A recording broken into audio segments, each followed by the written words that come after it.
Welcome to Sangeetha Ashwath YouTube channel. Sangeetha Ashwath YouTube ಚಾನಲ್ನ ಯಾರ್ಯಾರು subscribe ಮಾಡಿಲ್ಲ ಅವ್ರು ಸಬ್ಸ್ಕ್ರೈಬ್ ಮಾಡ್ಕೊಳ್ಳಿ ಅಂತ ಹೇಳ್ತಾ, ಇವತ್ತಿನ ವಿಷಯ ಬಂದು ಮಧುಮೇಹನ ಹೇಗೆ ನಿಯಂತ್ರಣದಲ್ಲಿ ಇಟ್ಕೋಬೇಕು ಅನ್ನೋದ್ರ ಬಗ್ಗೆ ನಾನು ಹೇಳ್ಕೊಡ್ತೀನಿ. ಇದು ಯಾರೂ ಸಹ ವಿಡಿಯೋನ ಸ್ಕಿಪ್ ಮಾಡಬೇಡಿ, ಫುಲ್ ವಿಡಿಯೋ ನೋಡಿ ಅದು ಹೇಗೆ ಎಂಬುದ್ರ ಬಗ್ಗೆ ತಿಳ್ಕೊಳ್ಳೋಣ ಬನ್ನಿ. ನೋಡಿ, ಇಲ್ಲಿ ಕಾಣ್ತಿದೆಯಲ್ಲ, ಈ ಎಲೆ ಹೆಸರು ಇನ್ಸುಲಿನ್ ಎಲೆ ಅಂತ. ಈ ಎಲೆನ ಪ್ರತಿನಿತ್ಯ ಎರಡು ಎಲೆನ ತಿನ್ಕೊತ ಬರ್ತಾ ಇದ್ದರೆ ಸಕ್ಕರೆ ಕಾಯಿಲೆ ನಿಯಂತ್ರಣದಲ್ಲಿ ಇಡ್ಬೋದು. ಸಕ್ಕರೆ ಕಾಯಿಲೆ ದೇಹಕ್ಕೆ ಒಂದು ಸತಿ ಅಟ್ಯಾಕ್ ಆದರೆ ಅದು ಲೈಫ್ ಲಾಂಗ್ ಹೋಗಲ್ಲ, ಬಟ್ ಅದೊಂದು ನಿಯಂತ್ರಣದಲ್ಲಿ ಇಟ್ಕೋಬೋದು. ಸಕ್ಕರೆ ಕಾಯಿಲೆ ಅಂದರೆ ಮಧುಮೇಹ ಅನ್ನೋದು ಒಂದು ಸತಿ ದೇಹಕ್ಕೆ ಅಟ್ಯಾಕ್ ಆದರೆ ಅನೇಕ ರೋಗಗಳು ದೇಹವನ್ನು ಸುತ್ತರಿದ್ಬಿಡುತ್ತೆ. ಇನ್ಸುಲಿನ್ ಎಲೆಯಲ್ಲಿ ಮಧುಮೇಹವನ್ನು ನಿಯಂತ್ರಿಸುವಲ್ಲಿ ಅತ್ಯಂತ ಪರಿಣಾಮಕಾರಿಯಾದ ಒಂದು ಸಸ್ಯ ಆಗಿದೆ. NCB ಅವರ ಪ್ರಕಾರ ಇನ್ಸುಲಿನ್ ಎಲೆಯ ಸಹಾಯದಿಂದ ರಕ್ತದಲ್ಲಿನ ಸಕ್ಕರೆ ಪ್ರಮಾಣವನ್ನು ನಿಯಂತ್ರಿಸಬಹುದು. ಮಧುಮೇಹದಲ್ಲಿ ಇನ್ಸುಲಿನ್ ಸಸ್ಯವು ಪ್ರಯೋಜನಕಾರಿಯಾಗಿದೆ.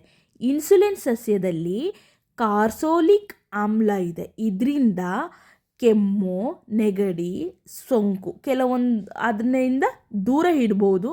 ಬರದೇ ಇಲ್ಲ ಅಂತಲ್ಲ, ಸೊ ಒಂದು ಕಂಟ್ರೋಲಲ್ಲಿ ಇಡ್ಬೋದು ಅಂತ ತಜ್ಞರು ಹೇಳಿದ್ದಾರೆ. ಅಸ್ತಮದಂತಹ ಕಾಯಿಲೆಗಳಿಗೂ ಇದು ಪ್ರಯೋಜನಕಾರಿ.